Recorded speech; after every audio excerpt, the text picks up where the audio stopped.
Was you and I have been talking about this for 18, 19 years, yeah, like exactly. that, and now people seem to be listening finally. It's getting frequent enough. Now, back then, when we first started talking about this, you remember people saying, "Oh, well, people are just talking about it more now." It's always been around. Exactly. You agree with me? I'm asking Anna, and you were shaking your head vigorously. I'm going to ask you the same question in just a second, but Todd first. Yeah. Do you agree that this is something that is becoming of epidemic proportion and it's growing? I think that it has always been around, but it's becoming larger than ever now because the internet has changed the whole game of it, I think.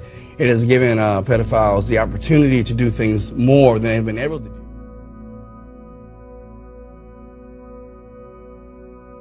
It was a very powerful night. We just passed Frances McDormand at the photos, and she said, "What a night to be in that room." And it does feel like a very, very historic night. And Oprah captured it incredibly well.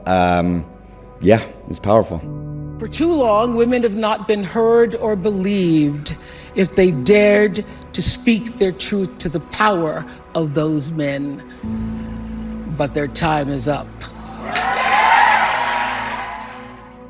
It was the main event in a different type of award show for Hollywood, one where activism became the accessory to vote. A sea of black dress reflecting the tidal wave shift of the Me Too and Time's Up movements. When James Franco won a Golden Globe Award Sunday, he was wearing a Time's Up pin, promoting a new campaign to fight sexual harassment and gender discrimination. But following his win, a number of women went on social media to accuse him of sexual misconduct. James Franco sure looks uncomfortable. But I wanted to ask you about some criticism that you got on a Golden Globes night. I can't, the way I live my life, I can't live if there's restitution to be made. I will make it.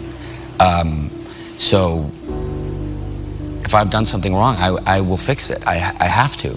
I completely support people coming out and being able to have a voice because I didn't have a voice for so long. So I don't want to, you know, shut them down in any way. It's I think a good thing, and I support it. This morning, the New York Times announcing it has canceled a panel discussion with Franco because of these allegations. By the way, my thing is this: it's not just Hollywood's dirty little secret; it's the world's dirty little secret. This is something that's been going on not just in Hollywood, but everywhere. People are afraid to talk about it. The Me Too campaign has shone a light on the world of sexual harassment in the entertainment industry here in Australia and in Hollywood and right around the world. Corey Feldman was a child superstar of the 1980s who says child abuse and pedophilia rings operate in the entertainment industry. Whether he was playing Mouth in Goonies, first you gotta do the truffle shuffle, Teddy in Stand By Me, oh, Gordy just screwed the pooch, or starring alongside his best mate Corey Haim in Lost Boys, Corey Feldman looked like he had it all.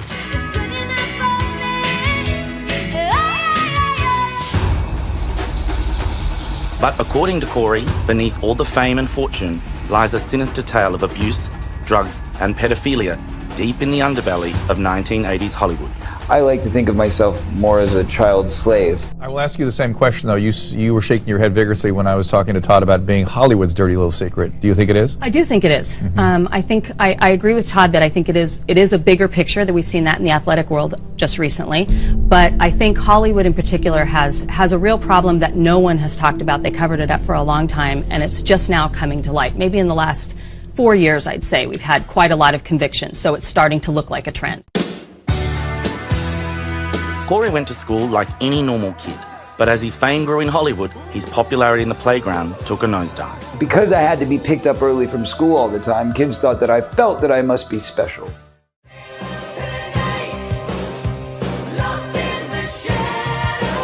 With his life a mess, Corey turned to Hollywood.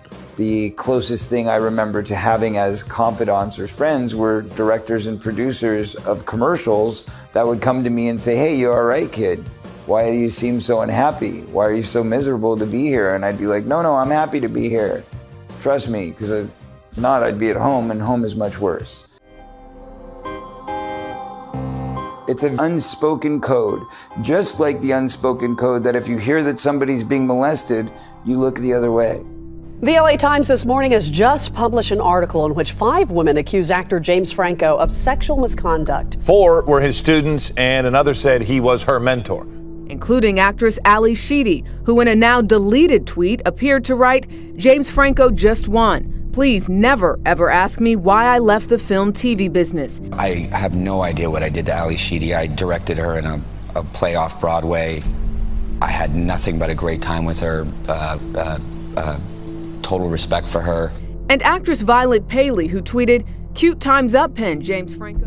Who tweeted that Franco pushed her head down in a car towards his exposed groin. One woman says while she and 3 other women filmed a nude scene with Franco 3 years ago, he removed protective plastic guards covering other actresses' genitals. 2 other student actresses also recounted negative on-set experiences. Both said Franco became angry when none of the women, while at a shoot, would agree to be topless. The Golden Globes. So I want all the girls watching here and now to know that a new day is on the horizon.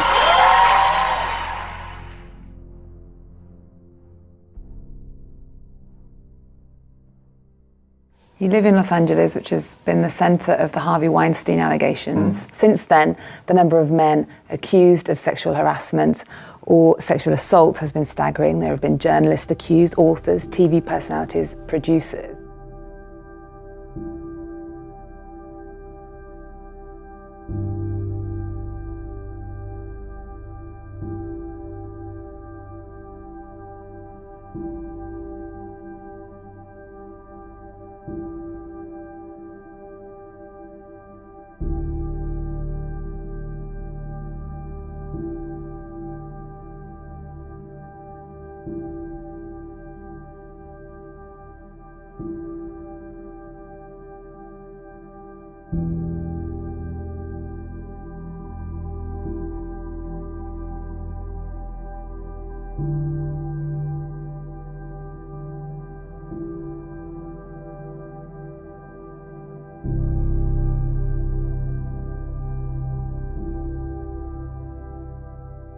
Have you come across a lot of this behaviour in the music industry? I haven't come across it, but then that's not to say that it doesn't exist. It's very different, the movie industry. You know, people have often asked me, why don't you act? You know, you'd be a really good actor. And you know, my case response has always been, oh, no, I don't have passion for it. You know, and therefore I wouldn't be good at it. Well, okay, hashtag real talk for a second. If I wanted to act, I could kill it. I know I could be a really good actor. I don't know if I could be a great actor, but I'd be a really good actor because it's essentially what you do when you sing. But I've never wanted to do it because of the lack of control of my own destiny. There's such a great power imbalance. There are these few people that wield all this power. I think it's great that it's all coming out in the open. And when that new day finally dawns, it will be because of a lot of magnificent women, many of whom are right here in this room tonight, and some pretty phenomenal men fighting hard to make sure that they become the leaders who take us to the time when nobody ever has to say, "Me too," again. Rousing words, optimistic words, perhaps a candidate's words? The hashtag Oprah 2020 trending overnight, some tweeting how Oprah's words gave them hope for the future, a sense of inclusiveness.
Speaking your truth is the most powerful tool we all have.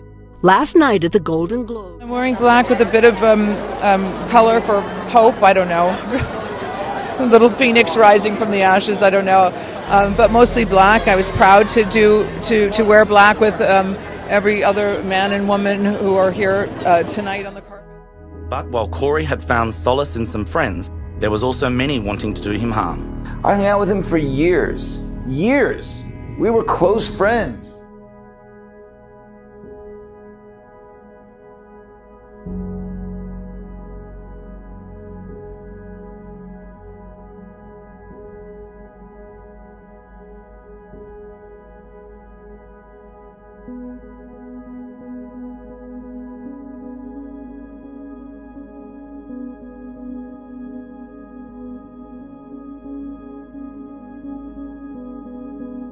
Beneath this child actor's cheeky smile and brash attitude was a victim of an alleged pedophile ring.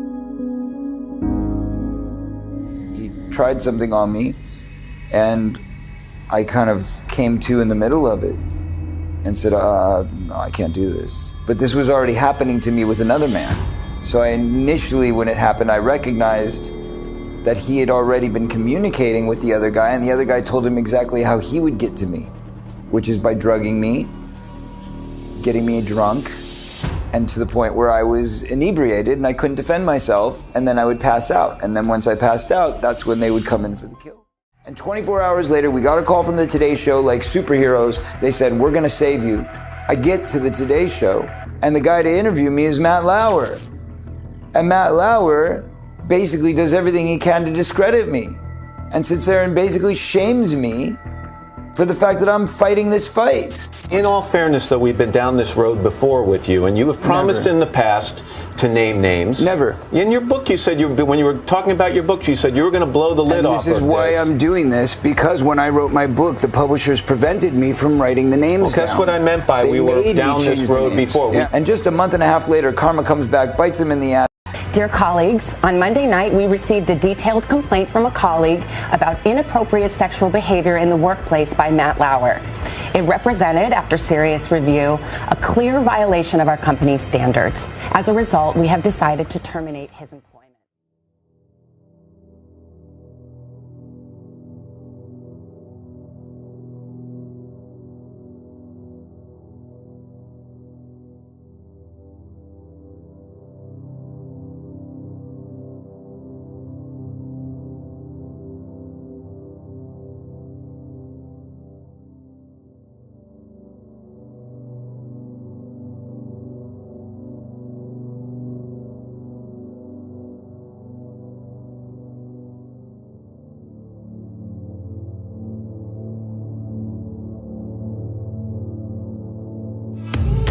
The whole point of this is not just about making a movie, it's about making a stand.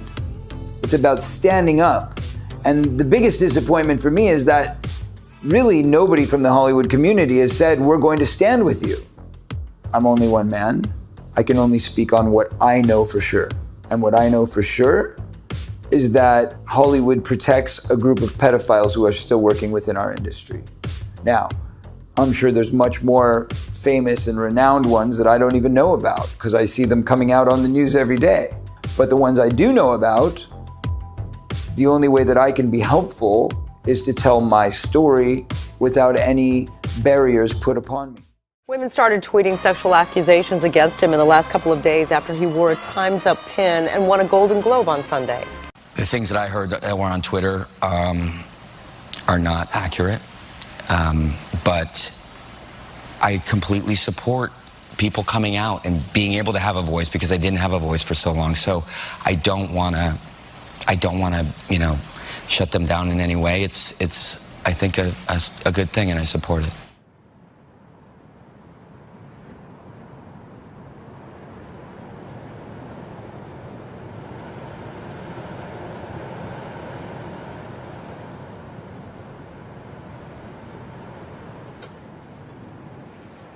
By the way, my thing is this: it's not just Hollywood's dirty little secret; it's the world's dirty little secret. This is something that's been going on not just in Hollywood but everywhere. People are afraid to talk about it. But you know, I really think it has a lot to do with how you approach your children. With his life a mess, Corey turned to Hollywood. The closest thing I remember to having as confidants or friends were directors and producers of commercials. Gonna make a change for once in my life. Among these role models was the late Michael Jackson. Michael understood all my pain because he was going through the same thing. We'd be driving in the car, specifically one time when we were coming back from Disneyland, and I looked in the mirror and I had zits all over my face and I was like, oh, I'm so ugly. He said, don't ever say that you're ugly. And I said, but I am. I look terrible. It's disgusting. And he said, you're not disgusting. Don't ever say that about yourself.